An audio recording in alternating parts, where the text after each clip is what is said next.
Salut à tous! Il y a un sujet que j'avais envie de parler avec vous, c'est le sujet du pneumatique en drift. C'est quelque chose de très important, c'est la base même des sports mécaniques, c'est le pneu dans toutes les disciplines, et en drift c'est pareil. Alors on va parler surtout comment optimiser son usure, surtout ce sujet-là qui m'intéresse le plus, parce que c'est quand même un peu le nerf de la guerre, le nombre de pneus qu'on utilise à l'année et en entraînement. Du coup il y a plein de points pour optimiser. Il y en a certains, je les entends dire, ils font 3 tours de circuit et leurs pneus ils sont morts. Et il y en a d'autres qui arrivent à faire 30 tours au lieu de 3. Donc c'est bien qu'il y a quelque chose qui entre en jeu dans l'équation. Déjà la base c'est le choix du pneu. Si vous utilisez un semi-slick gomme dure plutôt qu'un pneu de récupération dans une benne, forcément le semi-slick gomme dure tout neuf, il a plus de chances de faire de tours qu'un pneu de récup au bout de sa vie. Bah ouais, logique. Donc on va partir là-dessus. Donc un semi-slick gomme dure. Moi j'aime bien utiliser les Estino Acrova UHP. Donc la version UHP c'est les 340 Treadwear. C'est une gomme relativement dure. Après en training, il m'arrive aussi d'utiliser les pneus gomme tendre. Je les utilise beaucoup sur les circuits mouillés, sur les journées mouillées.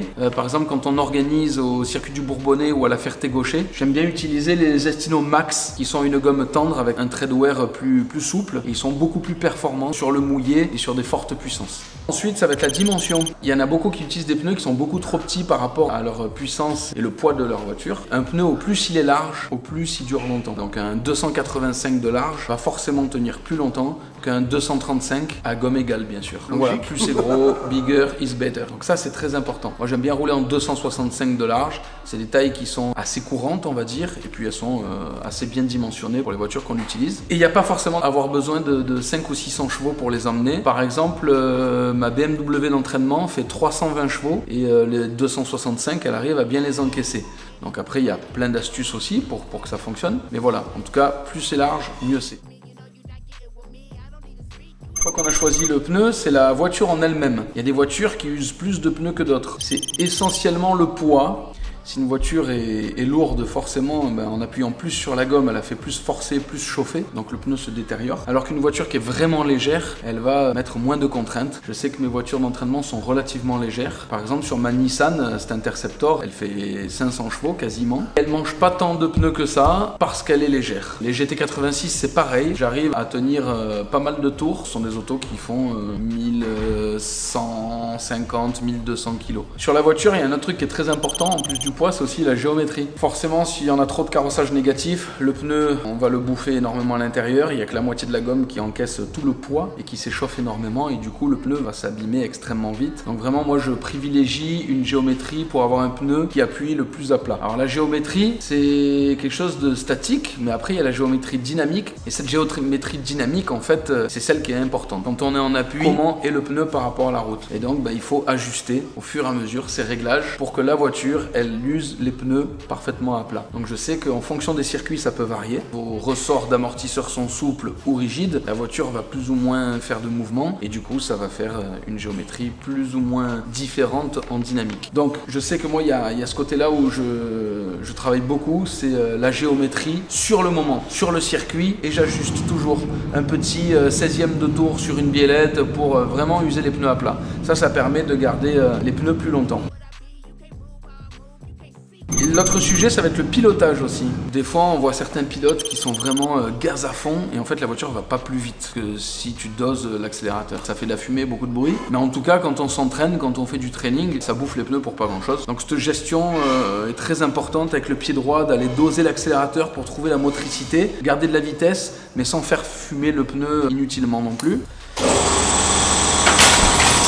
Le frein à main, ouais, le fait de faire des à-coups sur le frein à main, ça permet d'user le pneu en facette. Ça permet une meilleure gestion de l'usure du pneu. Alors que si tu restes longtemps sur le frein à main, tu vas faire un gros plat et après, déjà la voiture va trembler, ça va être désagréable et en plus de ça, le pneu va se détériorer beaucoup plus vite. Quatrième point important, c'est l'organisation. Comment organiser ces pneumatiques? Eh bien, l'organisation, ça va être les cycles de chauffe. Ça m'arrive sur certaines courses de faire un seul passage, d'enlever mes roues et mes pneus et de remettre des neufs. Les pneus qui ont fait qu'un seul passage, je les laisse refroidir. Ils sont montés très haut en température et je les laisse refroidir pendant un bon moment, plusieurs heures. Et le mieux, c'est même plusieurs jours. Et en fait, il doit se passer quelque chose physiquement. Dans les commentaires, ceux qui sont spécialistes là-dedans, qui ont fait de longues études en physique, vous pourrez l'expliquer peut-être. Et c'est un petit peu comme le métal. Vous chauffez le métal et d'un coup, vous le refroidissez.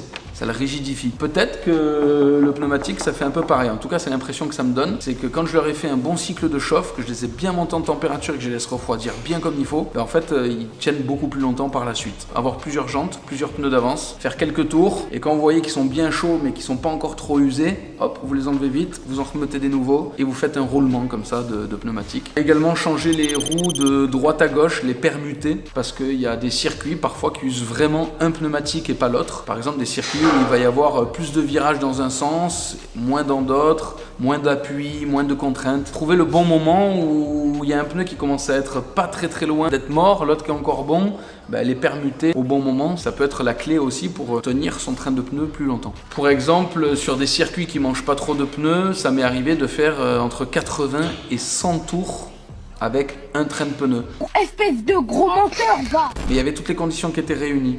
Il y avait une voiture qui était légère, il y avait des pneus en 265 de large avec des gommes dures. La Géo, on faisait que l'ajuster tout le temps, on avait trouvé vraiment un réglage qui était top pour ce circuit. Le frein à main, on n'en faisait quasiment pas. On arrivait à élargir et faire des belles lignes sans trop l'utiliser. Il y avait un endroit où on devait un peu élargir et on le faisait avec 2-3 coups de frein à main, pas plus. On faisait des cycles de chauffe, on faisait 2 tours à fond et 1 ou 2 tours de refroidissement et ainsi de suite. Et puis après, on rentrait au stand, on les enlevait, on faisait une petite pause, on en mettait d'autres et voilà. Et on avait compté, on avait réussi à faire entre 80 et 100 tours avec une 325i turbo de 320 chevaux. Donc certes, c'était pas très puissant. On n'aurait sûrement pas fait ce nombre de tours avec une voiture qui fait 700 chevaux. On a fait beaucoup plus de tours qu'avant qu'on s'intéresse à ce sujet. Je vous cache pas qu'avant, je me posais pas trop de questions. Je mettais les premiers pneus qui venaient sur mes voitures d'entraînement. Je roulais comme ça. Bah, les pneus de récup, certes, c'est gratuit, mais bon, quand on les change tous les 4 ou 6 tours, c'est un peu fatigant, quoi. Ça prend de l'énergie, du temps et de l'argent aussi parce qu'il faut les changer. C'était plus intéressant de rouler avec les pneus adaptés et de mettre en place toutes ces petites astuces pour les tenir plus longtemps. Voilà, j'espère avoir fait une vidéo qui peut vous aider. Cette expérience partagée vous permettra d'économiser vos pneus. Si vous avez des astuces auxquelles j'ai pas pensé, n'hésitez pas à les partager, c'est sympa. Si vous avez des petites astuces comme ça que vous faites, dites-moi les et je les essaierai dans l'hiver sur mes prochains trainings.